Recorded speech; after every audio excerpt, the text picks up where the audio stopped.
होत नाही, शहाणे होत नाही. जर शहाणे व्हायचं असेल तर वचनाला आपल्याला घ्यावं लागणार.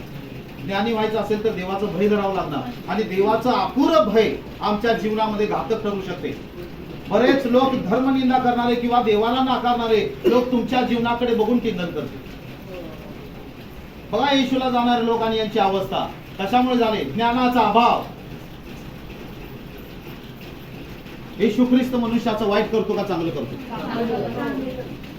हालेलुया. येशू ख्रिस्त मनुष्याचं वाईट करतो का चांगलं करतो? मोठ्या नावाज येते. कारण काय करतो?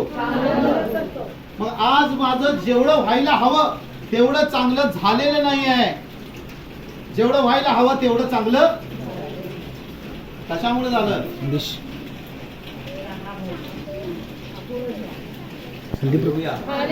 कशामुळे झाले? अपुरं ज्ञान, अपुरं भय. मी तुम्हाला मगाशी सांगितले, ज्या लोकांच्या जीवनात पाप असेल ही गोष्ट लक्षपूर्वक ऐका. ज्या लोकांच्या जीवनात गुप्त पातके असतील ते लोक दारिद्र्याने भरणार, कर्जबाजारी होणार.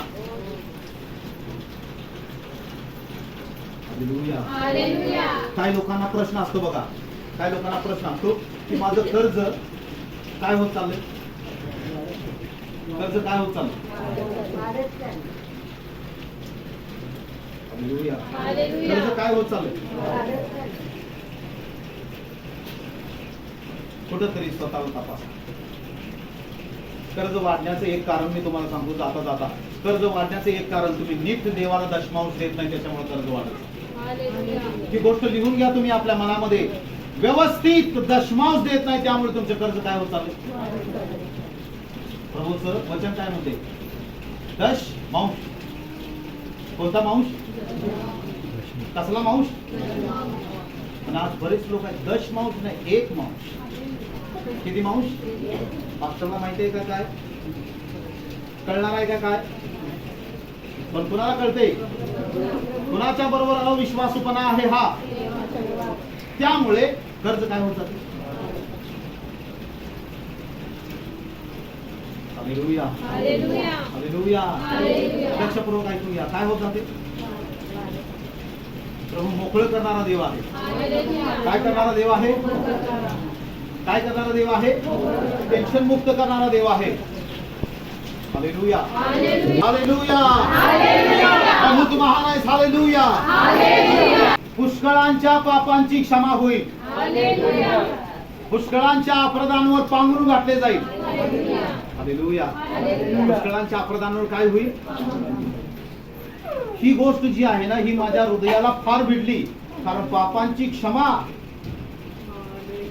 मोठी गोष्ट आहे. चमत्कार कुणाच्याही जीवनात घडेल, पण पापांची क्षमा पावलेला व्यक्ती खरा येशूचा व्यक्ती आहे. ज्याच्या पापांची क्षमा झाली, ज्याच्या पापांची क्षमा करण्यात आली. हालेलुया. व्हाईट ड्रेसचं महत्व बायबलमध्ये पुष्कळ ठिकाणी लिहिलेलं आहे. शुभ्र वस्त्र परिधान करणारा स्वतः आमचा बाप आहे. कसले वस्त्र परिधान करतो? त्याचे वस्त्र कसे आहेत? पांढरे आहेत. शुभ्र वस्त्र परिधान करणारा. त्याचबरोबर पायघोळ वस्त्र परिधान करून सामर्थ्य पांघरणारा देव. हालेलुया. आमच्या देवानं काय पांघरलेलं आहे? सामर्थ्य पांघरलेलं. आणि म्हणून प्रभूचा आत्मा म्हणत होता की त्यांना अशा कपड्यांमध्ये. हालेलुया.